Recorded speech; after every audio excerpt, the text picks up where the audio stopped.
Hi hello welcome to Ganaruchulu. ఇవాళ egg bajji tea time snack లాగా తీసుకోండి, చాలా బాగుంటుంది. 5 నిమిషాల్లో క్రిస్పీగా ఈ ఎగ్ పకోడీని నా స్టైల్లో మీరు చేసి చూడండి, చాలా బాగా వస్తాయి.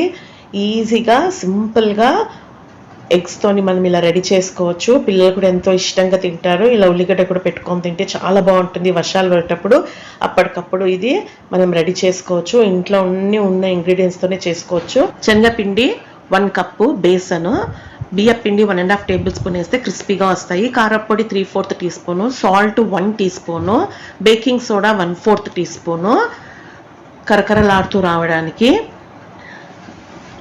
ధనియాల పొడి 1/2 teaspoon, chaat masala 1/4 teaspoon. Chaat మసాలాతో చాలా టేస్టీగా వస్తాయి. అల్లం వెల్లిగడ్డ పేస్ట్ 1/2 టీ స్పూను.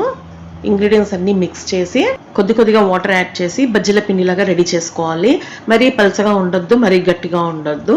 పలుచగా ఉంటే ఆయిల్ ఎక్కువ పీల్చేస్తుంది, గట్టిగా ఉంటే క్రిస్పీగా రావు.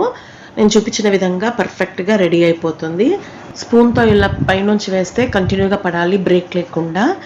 బాయిల్డ్ ఎగ్స్ 4 పీసెస్ అయినా చేసుకోవచ్చు, 2 పీసెస్ అయినా చేసుకోవచ్చు. నేను 4 పీసెస్ చేసుకున్నాను, ఎందుకంటే మనం మామూలుగా 2 పీసెస్ చేసుకుంటాం, మొత్తము బ్యాటర్తో బజ్జీ చేసుకుంటే ఎక్కువ ఎగ్ తిన్నట్టుగానే ఉంటుంది. ఇలా 4 పీసెస్ చేసుకుంటే క్రిస్పీగా మన శనగపిండితో ఎగ్ తింటే చాలా టేస్టీగా ఉంటుంది బజ్జీ. కాబట్టి నేను 4 పీసెస్ చేసుకున్నాను. ఇలా మీడియం ఫ్లేమ్లో పెట్టుకొని ఫ్రై చేసుకోవాలి. ఇలా ఫోక్తో వేసుకుంటే చేతికి అంటకుండా ఈజీగా మనం అందులోకి తింపేయచ్చు. ఎగ్ కూడా ఎల్లో అనేది బయటికి రాకుండా ఫోక్తో ఈజీగా అందులోకి దిగిపోతుంది. మీడియం ఫ్లేమ్లో పెట్టి ఫ్లిప్ చేసుకుంటూ టర్న్ చేసుకుంటూ కాల్చుకోవడమే. ఇలా అన్ని తోకలు ఉంటే కూడా ఇంకా క్రిస్పీగా ఉంటాయి, కాబట్టి నేను తోకలు ఎక్కువ వేసాను.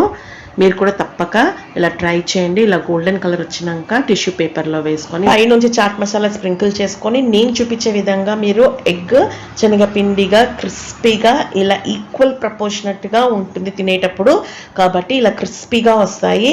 మీకు ఈ వీడియో నచ్చినట్లయితే మీరు ట్రై చేయండి, మీ ఫ్రెండ్స్కి రిలేటివ్స్కి షేర్ చేయండి, ఛానల్ని సబ్స్క్రైబ్ చేసుకోండి. Thank you.